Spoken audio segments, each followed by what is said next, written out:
I binge watched like 3 shows and 2 movies, so I'm sleepy. What is up, Netflix fans, and welcome back to my channel. Today we are talking part 2 of Disenchantment. I need you guys in the comments down below. Is this a series that you enjoy, and were you anticipating the second part that dropped on Netflix yesterday?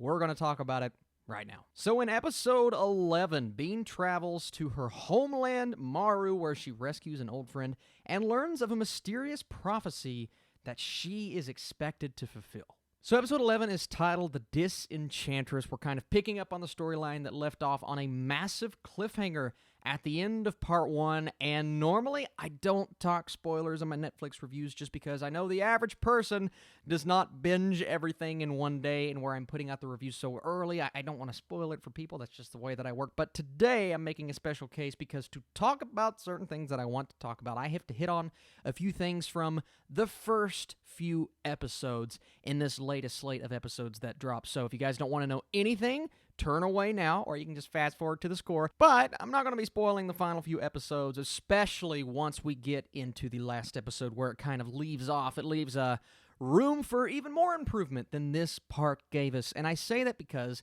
I am actually a brand new, I'm a newcomer to this series. I just went back last week and the week before and binged my way through season 1. I have heard so many things about season 1. I've heard it's awesome. I've heard it's horrible. I've heard it's all things in between. Here's where I lay. I'm a bit impartial when it comes to Disenchantment Part 1. I liked some of it. I didn't like other parts of it. Felt a bit slower than I wanted. I needed more humor. I needed more humor that worked. There's a lot of humor in this first batch of episodes, and not all of it works. Some of it falls completely flat. Now, character-wise, I like a lot of them. Our main character in Bean, voiced by Abby Jacobson, she is awesome. She's great in part 1. She's great in part 2. And, of course, you have Lucy, Elfo, Eric Andre, Nate Faxon, John DiMaggio as King Zog. I mean, just such incredible voice talent. And those really are the elements that I liked in the first season. A lot of establishment, a lot of finding its footing, and the adventure just didn't really do it for me in that first part. Now, when the second part dropped, I was a bit nervous going in just because of how I felt about the first part, but I will start this review out by saying Part 2 improves on Part 1 quite a bit. I enjoyed the quest so much more in the second batch of episodes, and I'm really on board with where this show is going at this point. One thing I loved especially is we get more of a fleshing out between our main 3 characters. Now, getting into mild spoilers, 3, 2, 1, where we left the character of Elfo, of course, she made the drastic decision to let him die at the end of part 1, and yeah, that kind of gets nullified in these first few episodes. Get to see him just chilling in heaven. He's talking to God. He's like, hey, listen, man, I've got to go down to the bad place. I have to go to hell so I can get rescued, and just see Bean's face one more time. And that entire situation, you can look at it and say, well, it's a bit sacrilegious, and okay, I'm a Christian. It didn't bother me that much because I found it humorous, probably just as humorous as anything I saw in part 1, and I was really enjoying this quest to get that character back. And once they do, remember, mild spoilers, once they get that character back, the dynamic shifts even more, and I was really enjoying where they were headed at the beginning of this part. And something that I really wanted to happen that ended up happening is the fact that Elfo saw Bean make the decision that she made when it came to saving her mother instead of him, and that caused a bit of conflict between the characters.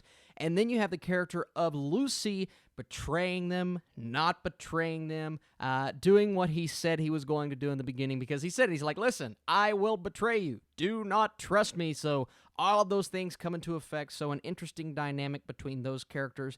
And Bean is dealing with her mother, and and you can kind of see it going into this part. You're like, something's off about her mother, and we find out very quickly that she is not all that she says she is, and then doesn't say she is, and then kind of goes back on her word a couple of times. So we do have our villainous characters established very quickly in this part, and then we have our core team going on their adventure, and I really enjoyed it significantly more. I'm not going to sit back and say I love this slate of episodes, but I do love the direction that they're going in, and this season was significantly stronger than the last season. It felt more concrete. It felt like they knew where they were headed as opposed to part one that just felt a bit sloppy, and I didn't really buy all of the character interactions, and as that part progressed, as we got into the final few episodes, I was on board, and I'm like, yeah, if it was only this way at the beginning of the season, it wasn't, but it got better, left us on a cliffhanger, and then we get into part two, and I'm liking it more and more.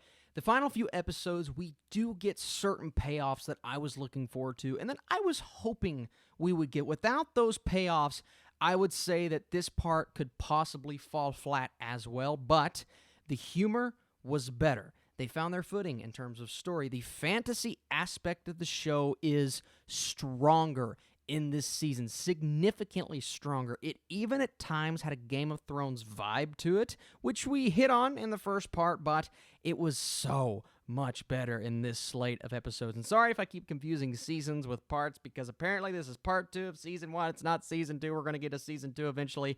That's just what I read on the internet, and they don't lie, right? And of course, the inevitable cliffhanger at the end of episode 20. Now, they have planned, apparently, 40 episodes total, and I do believe that will be the end of Disenchanted, as far as I know.